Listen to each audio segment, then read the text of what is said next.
강북우리교회 성도 여러분, 반갑습니다.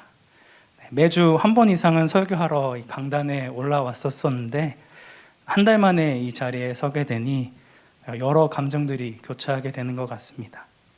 저는 개인적으로 이번 자가격리 기간과 휴식하는 시간을 통해서 지난 사역들을 돌아보고 마음을 새롭게 하는 시간을 가졌습니다. 바쁘고 피곤하다는 핑계로 가정 예배를 제대로 드리지 못했었는데 이번 기회에 아내와 같이 매일 성경 본문을 묵상하고 적용점을 나누고 또 함께 교회를 위해서, 가정을 위해서 기도할 수 있어서 그 어느 때보다 의미 있는 시간을 보냈습니다. 오늘 본문의 말씀도 아내와 함께 묵상하다가 성도님들과 함께 나누고 싶다는 마음이 들어서 함께 이 본문을 살펴보고자 합니다. 오늘 제목의 말씀 제목은 제자이십니까? 라는 제목으로 함께 말씀을 살펴보고자 합니다. 오늘 본문의 내용은 잔치의 비유입니다. 저희들이 잘 알고 있는 비유이죠. 어떤 사람이 큰 잔치를 베풀고 여러 친구들을 초대하였습니다. 초청 당일이 되어서 하인들을 보내어 모시러 갔더니 다 바쁜 일을 핑계대고 오지 않습니다. 주인이 화가 났습니다. 그래서 종들을 시켜서 손님들을 청해 오도록 하고, 그래도 자리가 많이 남게 되니까 길 넘어 산울타리까지 가서 손님들을 강권하여 잔치 자리를 채웠다라는 내용입니다. 이 본문은 전도 집회 때마다 빠지지 않고 등장하는 본문이기도 합니다. 무슨 수를 써서라도 일단 강권하여서라도 교회의 문턱을 밟게 하는 것이 중요하다라고 하는 것이죠. 물론 완전히 틀린 말씀은 아닙니다. 하지만 저희가 읽은 이 본문뿐만 아니라 그 위아래의 문맥도 함께 살펴보아야 더 정확하게 본문의 내용을 이해할 수 있습니다. 주된 메시지가 무턱대고 강권하여 전도하라는 단순한 말씀이 아니라는 것이죠. 이 비유가 등장하게 된 배경은 1절 말씀에 나타나 있는데요. 우리 1절 말씀 함께 합독하시겠습니다. 안식일에 예수께서 한 바리새인 지도자의 집에 떡 잡수시러 들어가시니 그들이 엿보고 있더라. 아멘. 예수님께서는 한 바리새인 지도자의 집에 초대받아 가셨습니다. 아마도 그의 초대를 받은 대부분의 사람들 역시 바리새인 지도자들이었을 것입니다. 항상 바리새인들과 여러 논쟁을 해왔던 예수님의 입장에서는 매우 어색한 자리에 초대되어 앉아 있는 것입니다. 그리고 1절 후반절과 같이 이 초대받은 사람들이 예수님을 다 슬금슬금 기분 나쁘게 엿보고 있습니다. 영어 성경으로는 carefully라고 되어 있어서 매우 주시하여 쳐다보고 있었다라는 것을 이야기하고 있는 것이죠. 때마침 그 자리에는 수종병이 든 한 사람이 있었고 예수님께서는 그 사람을 고쳐 보내십니다. 그런데 여기에서 한 가지 문제가 벌어집니다. 그 날이 다름 아닌 안식일이었기 때문입니다. 사실 이전 장인 누가복음 13장 말씀에서도 안식일에 대한 논쟁이 동일하게 등장합니다. 바리새인들의 반응을 잘 보여주는 구절이 있는데요. 누가복음 13장 14절 말씀입니다. 회당장이 예수께서 안식일에 병 고치시는 것을 보고 무엇을 했다고 얘기하고 있습니까? 분을 내었다라고 이야기합니다. 아니, 일할 날이 6일이나 있는데 그동안에 고칠 것이지 안식일은 지키지 하지 말라니까. 이런 느낌입니다. 그들은 안식일을 기억하여 거룩히 지키라는 사계명을 지키는 것이 병든 자를 고치는 것보다 더 중요하다고 생각했습니다. 역시 예수님과 함께 초대를 받은 대다수의 사람들도 동일한 생각을 가지고 있었을 것입니다. 이에 예수님께서는 5절 말씀에서 너희 중에 누가 그 아들이나 소가 우물에 빠졌으면 안식일에라도 곧 끌어내지 않겠느냐 라고 질문하십니다. 이러한 예수님의 질문에 바리새인들은 아무런 대답도 하지 못합니다. 하나님께서 모세를 통해 율법을 주신 것은 하나님을 사랑하고 또 이웃을 사랑하며 그들을 긍휼히 여기기 위함이었습니다. 하지만 바리새인들은 율법을 주신 원래의 목적과는 상관없이 이웃을 긍휼히 여기기는커녕 종교적인 명분을 더욱 중요하게 여깁니다. 그럼 자신들은 그 율법대로 정확하게 지키며 사느냐? 그렇지 않다는 게 문제인 것이죠. 겉으로 보여지기는 하나님의 율법을 잘 지키는 것 같아 보이고 말로는 율법대로 살아가야 한다는 것을 주장하지만 우물에 빠진 대상이 자신의 아들이나 소가 되었을 때에는 자신의 말과는 정반대의 행동을 한다는 것입니다. 다른 사람에게는 엄격한 율법의 잣대를 들이대면서도 자기 자신의 문제가 되었을 때에는 한없이 너그러워지는 매우 이중적이고 외식하는 모습을 보이고 있는 것입니다. 실상 하나님의 말씀에 순종하기보다는 자신이 소유하고 있는 재물이나 사랑하는 사람을 더 중요하게 생각하고 있다는 것들을 보여주고 있습니다.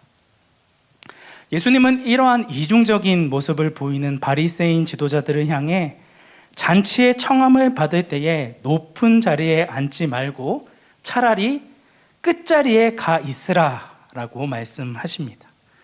이미 그들은 유다의 백성들에게 존경을 받는 지도자로서 잔치를 청함받을 때에 높은 자리에 앉는 것을 매우 당연하게 생각하던 자들이었습니다. 예수님은 이들을 대상으로 너희가 정말 율법을 지키고자 하느냐? 그렇다면 이 11절의 말씀과 같이 자기를 높이는 자는 낮아지고 자신을 낮추는 자는 높아지리라는 이 말씀과 같이 너희 자신을 낮추어야 한다라는 것을 말씀하십니다. 이어지는 12절부터 14절까지의 말씀에서는 예수님께서 식탁교제에 자신을 초대한 주인을 향해 이야기를 합니다. 다음부터는 사람들을 식탁교제에 초대할 때에는 형제, 친척 혹은 부유한 이웃 사람들을 초대하지 말고 그에게 전혀 갚아줄 수 없는 가난한 자, 지체장애인들, 맹인들을 초대하라 말씀하십니다. 이러한 갚을 것이 없는 자들을 초청하여 그들을 배부르게 먹이는 것이 너에게 복이 될 것인데 그 복은 의인들이 부활할 때에 갚음을 받게 될 것이다 라고 말씀하고 계십니다. 예수님의 이와 같은 말씀은 지금의 우리에게는 그렇게 크게 충격적인 이야기로 받아들여지지 않지만 당시 사람들에게는 매우 충격적인 말씀이었습니다. 그들의 인간관계에 대한 관습이나 고정관념을 완전히 깨트리는 말씀이었기 때문입니다. 당시 어떤 사람을 식사 자리에 초대한다는 것은 단순히 굶주림을 해결하기 위한 수단이 아니라 초대하는 주인과 초대받은 사람이 서로 비슷한 직분과 지위에 있다는 것을 인정하는 사회적인 교제의 수단, 행위였습니다. 그렇기 때문에 당연히 자신이 초대받을 만한데도 초대를 받지 않았던가, 반대로 초대할 수 있는 대상자를 초대하지 않는 것은 사회적으로 모욕을 주는 행동이었습니다. 식사에 초대한 사람이 높은 지위이면 초대받는 사람의 명예도 덩달아 높아지게 되는 것입니다. 그래서 높은 자리에 있는 사람들로부터 초대를 받거나 그들의 초대를 하는 사람들은 자신들이 속해 있는 그룹을 매우 자랑스럽게 여기고 자신을 높였습니다. 그들만의 사교 모임의 개념이 강했던 것이죠. 또한 초대를 받거나 선물을 받았다면 당연히 이를 갚아야 할 의무 역시 주어졌습니다. 그래서 이때 당시에 서로 형편이 맞지 않는 사람들을 섣불리 초대하지 않았습니다. 높은 지위에 있는 사람이 가난한 사람을 초대하면 초대하는 사람의 명예가 손상되어지고, 반대로 가난한 사람이 부자의 초대를 받았다면 그 요청에 초대에 상응하는 대접을 베풀어야 했기 때문에 매우 부담스러운 일일 수밖에 없었다는 것이죠. 그런데 예수님께서는 이러한 문화적인 배경을 무시하고 서로 형편이 맞지 않는다 할지라도 가난하고 궁핍한 지체장애인들을 초청하라고 말씀하십니다. 그들에게는 갚아줄 만한 것이 아무것도 없기 때문에 하나님께서 직접 부활을 하실 때에 갚아주시겠다 말씀하는 것이죠. 예수님께서는 사람의 가치를 경제적이거나 사회적인 지위로 등급화한 당시의 로마 사회의 관례를 무너뜨리십니다. 가난하고 궁핍한 사람들, 누군가의 도움이 없이는 살아가기 힘든 사람들을 친구나 가족과 같이 동일하게 귀하게 여겨주고 그들을 섬기라는 것입니다.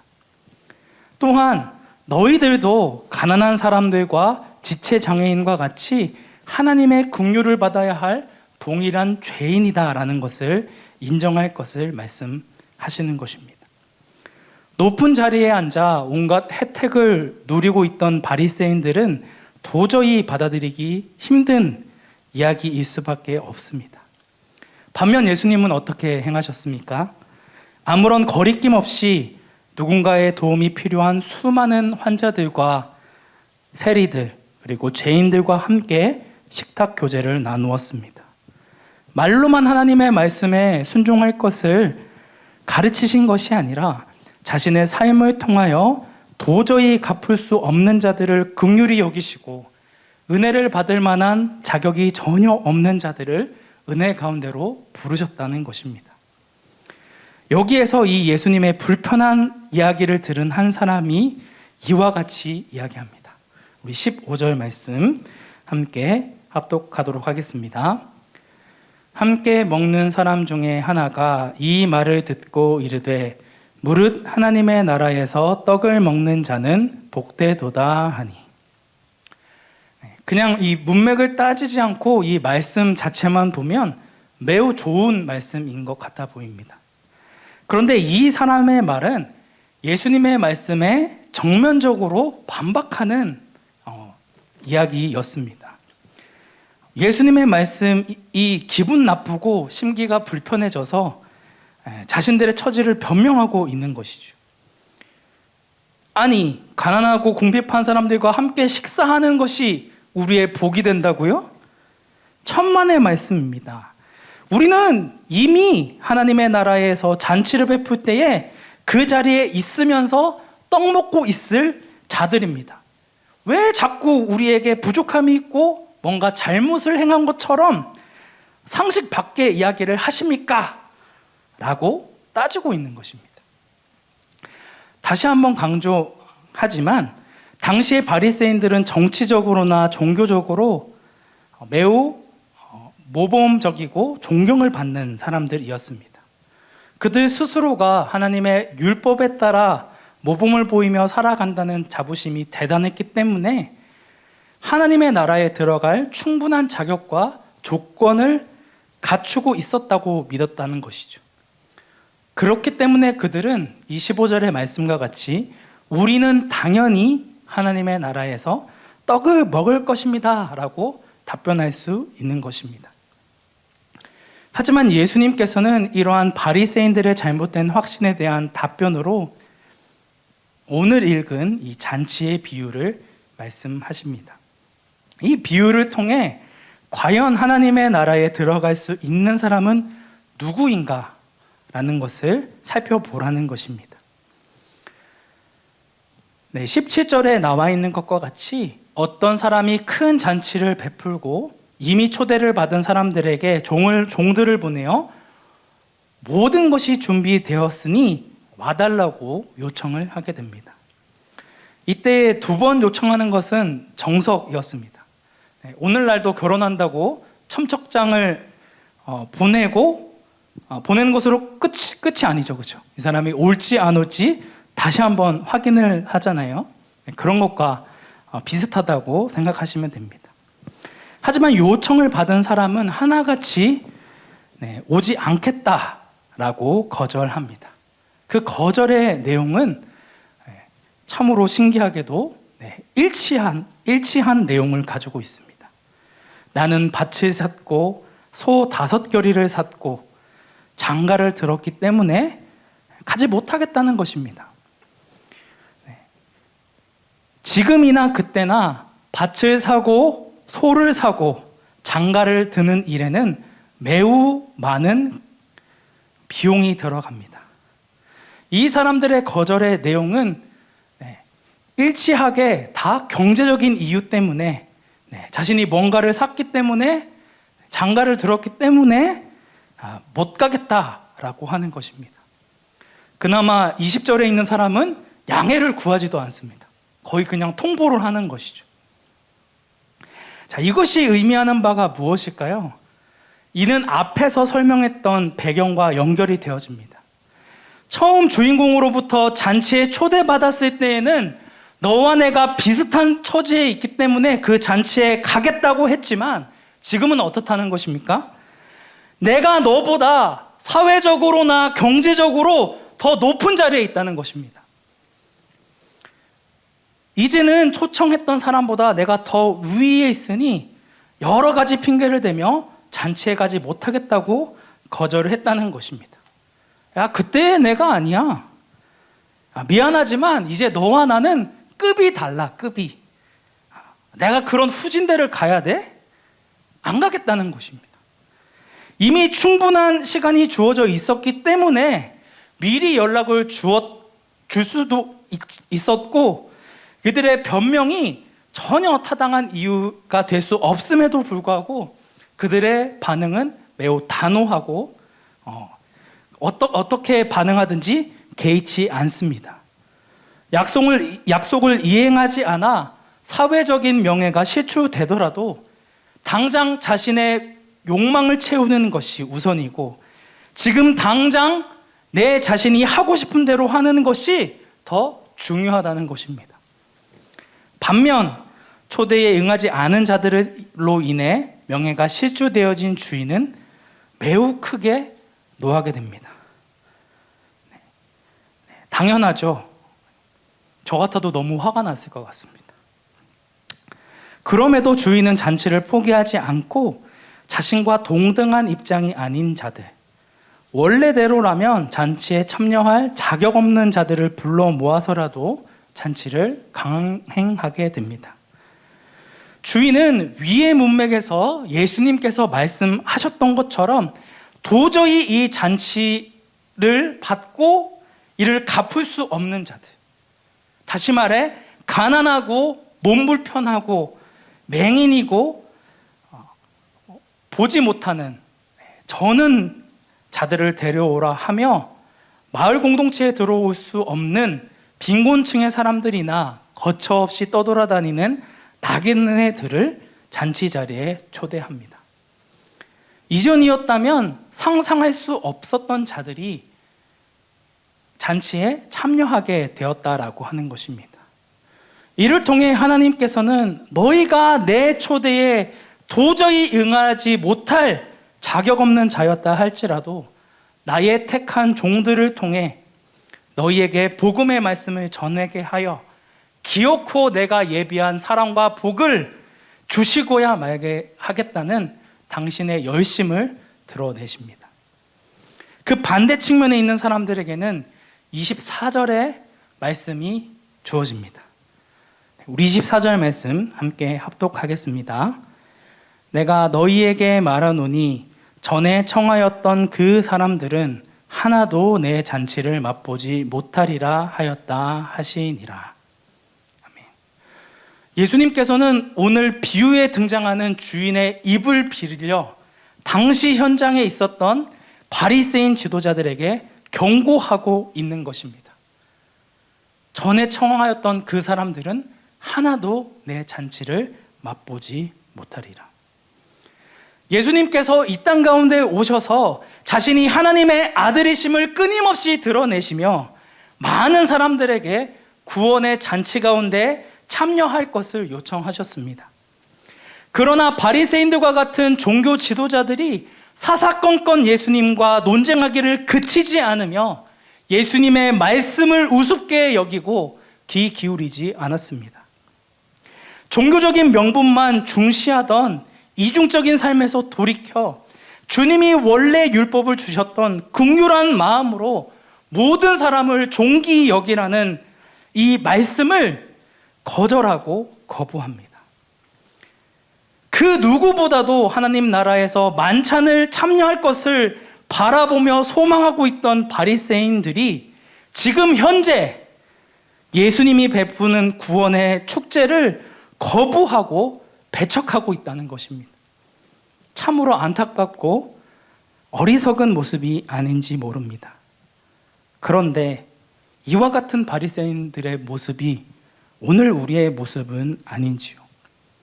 우리가 처음 예수 그리스도의 구원의 잔치에 초대를 받았을 때에는 너무나도 기뻐서 감사한 마음으로 하나님의 은혜를 찬양하고 이 복음의 말씀을 전하고자 힘쓰고 애쓰는 삶을 살아갑니다. 주인이 내 삶의 주인이심을 고백하며 흔쾌히 그분의 길을 따르겠다, 주님의 말씀에 순종하겠다 다짐합니다. 날마다 주님의 인도하심을 구하며 하나님과 함께 동행하는 것이 가장 가치 있는 일이고 주님께 예배하는 것이 우리의 삶의 최우선순위였습니다. 그래서 어떻게 하든지 예배를 드리고자 힘쓰고 애썼던 것이죠.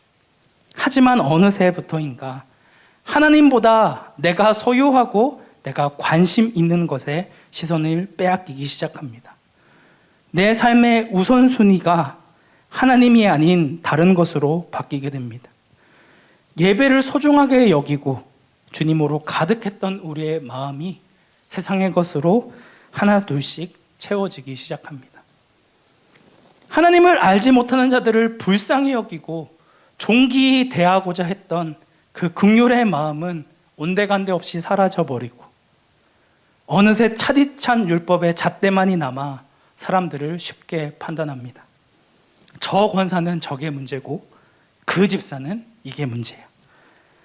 나는 당연히 하나님의 나라에 들어갈 수 있는 자격이 주어진 줄 여기고 자신이 생각하고 있는 몇 가지 안 되는 기준에 따라 사람들의 신앙을 쉽게 판별하고 평가해버립니다. 그리고 하나님이 주신 은혜에 대한 합당한 찬양의 반응 대신 무거운 의무만이 남습니다.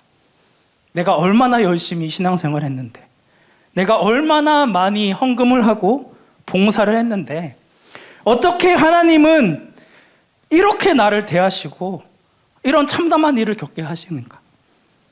내가 저 사람보다 훨씬 더 많이 헌금했고 봉사했고 섬겼는데 왜 저 사람은 승승장구하고 나에게는 이런 불행한 일만 생기는가? 하나님이 살아계시는 한 건가? 하나님이 나에게 주시지 않는 것에 대해 불평불만하게 된다는 것이죠. 우리에게 이러한 모습이 있다면 이것이야말로 예수님께서 계속해서 경고하셨던 바리새인의 모습이 아닐런지요. 예수님께서는 이 잔치의 비유를 통해 내가 지금 예수님께서 베풀고 있는 구원의 잔치에 동참하고 있는가를 돌아볼 것을 권면하고 있는 것입니다. 이전에 내가 얼마나 많은 봉사를 하고 얼마나 진하게 성령의 체험을 했느냐보다 더 중요한 것은 지금 내가 하나님의 통치를 받으며 그 무엇보다 주님을 사랑하며 이웃을 사랑하는 삶을 살아가고 있느냐라는 것입니다. 오늘 본문의 표현대로라면 베풀 가치 없는 자들을 존귀히 여기며 긍휼을 베풀고 있느냐를 질문하고 있다는 것입니다. 이 본문을 보면서 나는 바리새인의 삶을 살아가고 있는 것은 아닌가? 아니면 여전히 그럼에도 하나님의 은혜를 구하며 하나님의 인도하심을 구하며 버티며 인내하며 살아가는 하나님의 백성인가? 라는 것을 깊이 고민하지 않을 수 없었습니다. 그런데 이어지는 후문 맥인 25절부터 35절까지의 말씀에서는 예수님께서 누가 그를 따르는 제자인지를 매우 분명하게 말씀하십니다. 내가 제자인지 아닌지를 구분할 수 있는 명확한 기준점을 제시한다는 것입니다. 10절밖에 안 되는 이 말씀에서 제자라는 단어가 총 3번이 등장하는데 이 구절들이 모두 예수님의 제자가 되기 위한 3가지의 조건에 대해 이야기를 하고 있습니다. 이 3가지 조건입니다. 첫 번째, 자기 부모와 처자와 형제와 자매, 심지어 자기 자신의 목숨을 미워해야 한다고 이야기합니다. 두 번째, 자기 십자가를 지고 예수님을 따라야 한다고 얘기합니다. 세 번째, 자기의 모든 소유를 버려야 한다고 이야기합니다. 오늘 하나씩 살펴보도록 하겠습니다. 우리 26절의 말씀에서는 예수님께서 자기의 목숨까지 미워하지 아니하면 능히 내 제자가 되지 못한다라고 말씀하십니다. 자신이 사랑하는 가족, 심지어 자기 자신까지도 미워해야 한다는 것이죠. 그런데 여기에서 쓰인 이 미워한다라는 단어의 히브리식 표현은 실제로 싫어하거나 증오한다는 감정의 의미가 아닙니다. 둘 중에 선택하지 않은 쪽에 대한 태도를 의미합니다. 결국 이 말씀의 의미는 자기 자신의 사랑하는 가족들보다, 그리고 내가 사랑하는 그 어떤 대상보다 예수님을 더욱 가치 있게 여기고 사랑해야 한다는 것입니다. 예수님을 따르는 것이 최우선 순위가 되어야 하고 가장 가치 있는 일이 되어야 한다는 것입니다. 두 번째, 예수님의 제자는 자기의 십자가를 따라야 합니다. 예수님께서 예루살렘으로 향하시는 유일한 목적이 무엇입니까? 바로 우리의 죄를 대신해 십자가에 죽으시기 위함입니다. 예수님은 자신의 사명을 이루시기 위해 자기가 달려 죽으실 그 십자가를 지시고 처형 장소까지 가게 되십니다. 그것과 같이 예수님을 따르는 자 역시 주님이 가셨던 고난의 길이 기다리고 있음을 알 수가 있습니다. 마태복음 20장 28절 말씀과 마가복음 10장 45절 말씀, 두 개가 똑같은 말씀입니다.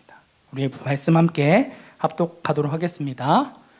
인자가 온 것은 섬김을 받으려 함이 아니라 도리어 섬기려 하고 자기 목숨을 많은 사람의 대속물로 주려 함이니라. 아멘. 예수님을 따라가는 삶의 끝은 오늘 본문에 등장하는 바리새인들과 같이 높은 자리에 앉고 부와 명예를 누리는 자들이 아니라 오히려 예수님과 같이 스스로 낮아지고 겸손한 마음으로 하나님과 이웃을 섬기며 자신이 소유하고 있는 것들을 오히려 어떻게 하는 거예요? 모든 것을 내어주는 삶을 살아가야 한다는 것을 이야기하고 있습니다. 결국은 자기 십자가를 지고 나를 따르라는 것은 예수님께서 걸어가신 그 믿음의 본을 따라 우리 역시도 그 길을 가는 것이 고난의 길이지만 그럼에도 섬기고 낮아진 마음으로 주님을 따라야 한다는 것을 이야기하고 있는 것입니다. 세 번째, 예수님의 제자는 자신의 모든 소유를 버려야 합니다. 이 말씀은 말 그대로 모든 재산을 다 휴지통에 버리라는 이야기가 당연히 아니겠죠. 오늘 본문에 거듭 등장했었던 가난하고 궁핍하며 남의 도움이 필요한 이런 지체장애인들을 돕고 그들을 섬기라는 것입니다. 여기에서 버리다라는 이 동사는 현재 시제로 나와 있습니다. 일생의 딱 한순간만 하나님의 은혜를 많이 받아서 헌금을 됐다마니 한 번 헌신하는 것으로 끝나는 것이 아니라 우리의 평생에 계속해서 이어져야 하는 행동이라는 것입니다. 예수님께서는 이 이전 말씀인 누가복음 12장 16절부터 21절에서 한 부자에 대한 비유를 말씀하십니다. 이 사람의 소출이 풍성하여져서 창고도 짓고 자신이 모을 만큼 충분히 모읍니다. 그래서 이제 내가 이만큼 모았으니 이제는 좀 평안히 즐기면서 한번 살아볼까 하는데 하나님께서 그의 영혼을 데려가신다면 이게 무슨 의미가 있느냐라는 걸 이야기하면서 마지막으로 이 말씀을 하십니다. 자기를 위하여 재물을 쌓아두고 하나님께 대하여 부여하지 못한 자가 이와 같으니라. 결국 이 사람은 하나님에 대해 아무것도 남기지 않습니다. 이 사람이 신자였는지 아니었는지는 알지 못하지만 오로지 자기 자신을 위해서, 자신의 정욕을 위해서 재물을 모았다라고 하는 것입니다. 그런데 이 말씀 뒤에 이 말씀과 대조되는 말씀이 등장합니다. 누가복음 14장 33절 말씀인데요. 함께 합독하겠습니다. 너희 소유를 팔아 구제하여 낡아지지 아니하는 배낭을 만들라. 곧 하늘에 둔 바 다함이 없는 보물이니 거기는 도둑도 가까이 하는 일이 없고 좀도 먹는 일이 없느니라. 이 말씀을 통해 12장인데 잘못 적었습니다. 14장이 아닙니다. 이 말씀을 통해 예수님께서 말씀하고 싶으신 것은 자기를 위하여 재물을 쌓아두고 하나님께 부여하지 못한 자가 되는 것이 아니라 너희의 소유를 팔아 구제함으로 너희가 소유하고 있는 그 것들을 다른 사람을 위하여 내어 놓음으로 하늘에 썩지 아니하는 재물을 쌓을 것을 말씀하고 있는 것입니다. 예수님을 위해 자신의 소유를 포기할 수 없는 자는 예수님의 제자라 할 수 없다는 것입니다. 여기에서 나오는 소유는 단순히 우리가 가지고 있는 물질적인 것뿐만 아니라 나의 사랑하는 가족, 그리고 건강, 우리에게 주신 달란트와 재능 등의 모든 것을 포괄하고 있는 의미라 할 수 있습니다. 내가 가지고 있고 내가 소유하고 있는 그 모든 것보다 예수 그리스도를 따르는 것이 우리의 삶의 최우선순위가 되어져야 한다는 것입니다. 이러한 자들이 바로 하나님을 따르는 제자이며 하나님의 나라를 소유한 백성이라고 이야기하고 있는 것입니다. 우리가 정녕 이 길을 따를 수 있을까요? 28절부터 32절의 말씀에서는 이러한 제자가 되기 위한 비용 계산을 분명히 해야 한다는 것을 명령하고 있습니다. 두 가지의 비유가 나오는데요. 망대를 세우고자 하는 사람의 비유가 등장합니다. 망대, 쉽게 생각해서 건물을 세우고자 할 때 이 내가 가지고 있는 돈으로 이 건물을 다 지어 올릴 수 있는지를 계산해 보지 않고 그냥 무작정 뛰어들면 어떻게 되는 거예요? 건물도 다 짓지 못하고 비웃음을 당하게 되고 수치를 당하게 됩니다. 당연히 두드려 보고 되겠다 해야 행동을 할 수 있어야 한다는 것이죠. 이어지는 전쟁을 앞둔 왕의 비유 역시 마찬가지입니다. 어떤 임금이 다른 나라와 전쟁을 하기 위해 나가기 전에 먼저 앉아서 이렇게 좀 군대의 소유가 좀 차이가 나는데 충분히 대적할 수 있을까라고 헤아려 보지 않고 전쟁을 하는 사람은 없다는 것입니다. 만약 도저히 갑이 안 나온다 하면 당연히 사신을 보내서 화친을 청해야 되겠지요. 너무나 당연한 이야기를 하고 있는 것입니다. 앞에 나와 있는 두 가지의 비유와 같이 개인의 재물의 문제, 그리고 한 나라의 흥망성쇠를 결정하는 전쟁을 앞두고도 이렇게 치열하고 분명하게 계산을 한다면 하물며 예수님을 따르는 문제, 우리의 영원한 생명의 문제를 판가름 지을 수 있는 중차대한 이 문제 앞에 계산을 하지 않을 수 있을까요? 치열하게 계산해야죠. 내가 어디를 향해 가야 할지를 분명하게 결정하고 그 길을 따라야 한다는 것입니다. 그런데 우리는 이런 계산을 제대로 하지 않은 채 스스로를 쉽게 예수님의 제자라 이야기합니다. 예수님의 말씀에 순종하고 그 말씀을 따르는데 분명한 대가를 지불해야 한다는 것을 간과하며 살아간다는 것입니다. 세상에서 누릴 수 있는 복도 원하고 하나님께서 주시는 복도 동시에 얻고자 하며 적당히 세상과 타협하며 무난하게 신앙생활을 하려고 한다는 것입니다. 그러나 결국 우리는 두 길 중에 한 길을 선택할 수밖에 없는 상황 가운데 처하게 됩니다.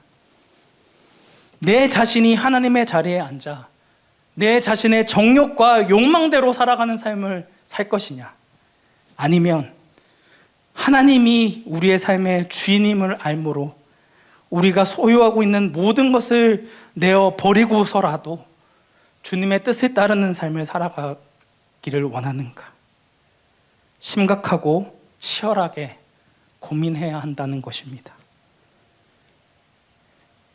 예수님이 걸어가신 길이 좁고 협착해서 도저히 따를 수가 없다면 우리는 하나님께서 예비해 두신 하나님의 나라의 잔치에 결단코 참여할 수 없습니다.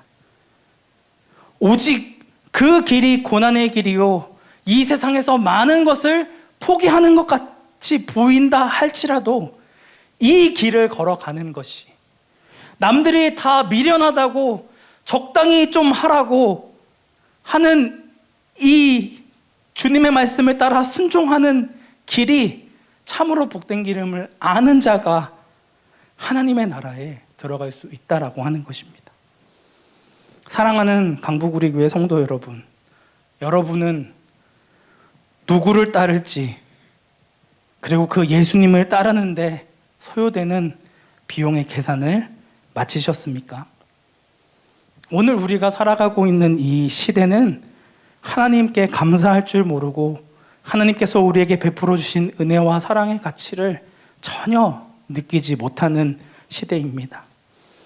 예수님을 믿는다고 고백하는 사람들조차 세상에 대한 애착과 애정을 포기하지 않고 마음 중심에는 세상의 온갖 우상으로 가득한 탐욕적인 삶을 살아가고 있습니다. 예수님이 우리에게 허락하신 구원의 축복이 그들의 삶의 최우선이 아니라 여전히 하나님이 아닌 다른 무언가를 가치 있게 여기며 살아가고 있다는 것이죠. 여러분에게 있어서 가장 중요한 삶의 가치는 무엇입니까? 정말 예수님이 우리의 삶의 모든 것이 된다 말할 수 있으신지요? 하나님께서 구원의 은혜를 받을 수 없는 자격 없는 자들에게 오셔서 우리를 택하여 주시고 우리를 하나님의 자녀로 삼아 주셨던 그 은혜를 기억하며 처음 하나님께서 우리를 불러주시고 우리를 만져주셨을 때의 그 마음, 그 태도 그대로 주님 앞에 겸손한 마음으로 나아가 주님의 긍휼과 은혜를 삼하며 나아가시는 귀한 성도님들이 되시기를, 어떠한 희생과 대가를 치르더라도 예수님을 따르는 제자의 길을 포기하지 않겠노라 작정하며 결단하는 축복이 있기를 주님의 이름으로 축복합니다.